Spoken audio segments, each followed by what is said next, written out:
News Haryana के सभी दर्शकों के लिए मंगल कामनाएं करते हुए मैं मेहरचंद पुजारी प्राचीन शिव मंदिर नरवाना से आप सभी को ये बताने जा रहा हूँ कि आज की जो ये वीडियो है ये बहुत सामाजिक और पारिवारिक बहुत काम की होने जा रही है, धार्मिक भी है। और हमारे चैनल को आप इस चैनल को सब्सक्राइब ज़रूर करें और इसको फॉरवर्ड भी करें अपने दोस्तों को, ताकि ज़्यादा से ज़्यादा लोग इस महत्वपूर्ण जानकारी से अवगत हो सकें। देखिए, मेरे से पूछा गया है विवाह संस्कार के बारे में। हमारे यहाँ विवाह संस्कार मात्र लड़का और लड़की का नहीं होता। हमारे यहाँ जो विवाह संस्कार है दो अलग अलग धाराओं का मिलन होता है, दो परिवारों का महामिलन होता है, दो संस्कृतियों का मिलन होता है, जिसके अंदर गंगा जमुना मिलकर के फिर प्रयाग जैसा पावन तीर्थ बन जाता है। वो मिलन, उसको कहते हैं विवाह संस्कार। हमारे यहाँ विवाह संस्कार में हमारे समस्त लड़कियों को, हम 36 बिरादरी की लड़कियों को हम अपनी बेटी मानते हैं और बेटी को लक्ष्मी का रूप माना जाता है। जब बेटी बड़ी हो जाती है, वेल क्वालिफाइड हो जाती है, सुसंस्कृत हो जाती है, तो लड़की का पिता अपनी लक्ष्मी स्वरूपा बेटी के लिए, उसके लिए डिज़र्विंग वर देखता है, जो नारायण जैसा हो, समर्थ हो, पालन करने में समर्थ हो, सभी को अभय वरदान, अभय देने वाला हो, डराने वाला नहीं, अभय देने वाला, ऐसा सुयोग्य लड़का देख करके और उसका वर्ण करके आता है, जिसको हम सगाई कहते हैं। कैसे कि हे देवता, हे नारायण रूपी वर, मैं आपको अपनी लक्ष्मी स्वरूपा बेटी का दान करूँगा, आपको मैं वरण करता हूँ। ये हो गई सगाई।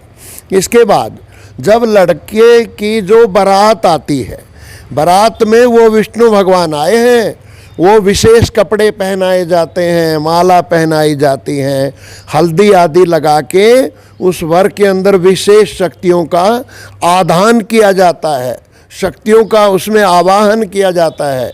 क्यों? क्योंकि राष्ट्र के लिए बहुत बड़ी जिम्मेदारी को आप वहन करने जा रहे हो। ताई, चाचे, बुआ, ये सभी मंगलमय महिलाएं मंगलमय गीत गाते हुए उसके अंदर विशेष शक्तियों का आधान करती हैं। और बारात जब आ जाती है तो हम बारातियों को कैसे, जैसे भगवान के साथ सभी देवता आते हैं, देवता के तुल्य मान करके माल्यार्पण आदि के द्वारा उनका स्वागत करते हैं, उनका सत्कार करते हैं। और उसके बाद ये सभी होकर के फिर मिलनी, जो इसको कहा जाता है, ये क्या है? ये दो परिवारों का मिलन होता है, ये दो संस्कृतियों का, दो कल्चर का मिलन होता है, जिसके अंदर माता पक्ष भी मिलते हैं, पिता पक्ष भी मिलते हैं। मिलने के बाद भगत के बाद विवाह संस्कार की वेदी पर आ जाते हैं।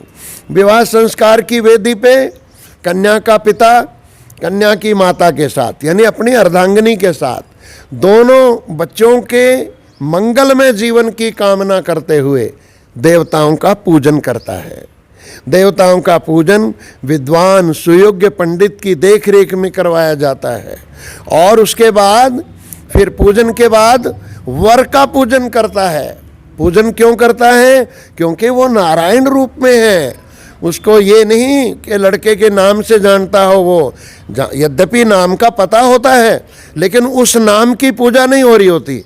उस समय वो विष्णु भगवान की पूजा करता है। पूजा के अंदर सबसे पहले आसन दिया जाता है, फिर चरण धोए जाते हैं, फिर जैसे सूर्य भगवान को अर्घ देते हैं ना, ऐसे उसकी नज़र को उतारने के लिए अर्घ दिया जाता है। फिर मधुपर्क दिया जाता है। स्मरण रहे, मधुपर्क के हर क्रिया के बहुत गहरे मायने हैं, लेकिन उतना सब पे मैं रोशनी डालूंगा ये बहुत लंबा हो जाएगा। मधुपर्क जरूर बताना चाहूँगा। 1 भाग घी, 2 भाग उसके अंदर शहद और 3 भाग उसके अंदर दही, ये जो है मधुपर्क हो जाता है। आयुर्वेद कहता है जो इसका रोज प्रयोग करते हैं उनको कभी जरा अवस्था नहीं आती, बीमारी नहीं आती, बुढ़ापा नहीं आता। क्या? 1 भाग गाय का घी, उसके अंदर 2 भाग शहद और 3 भाग उसके अंदर दही, यानी 1, 2, 3 की अनुपात से ये मधुपर्क देते हुए कन्या पिता वर के जीवन के लिए प्रार्थना करता है कि हे परमपिता परमात्मा, ये नारायण रूपी वर जो मेरे द्वार पर आज कन्यादान लेने के लिए आए हैं, मेरी लक्ष्मी स्वरूपा बेटी को स्वीकार करने के लिए आए हैं, ये कभी बीमार ना हो, ये स्वास्थ्य की उच्चतम पराकाष्ठा को प्राप्त करे। और उनकी प्रार्थना होती है क्योंकि यथा नाम तथा गुण, इनका जीवन का आने वाला प्रत्येक पल मधुरता लिए हुए हो, ये भाव लेकर के उनको मधुपर्क दिया जाता है। इसके बाद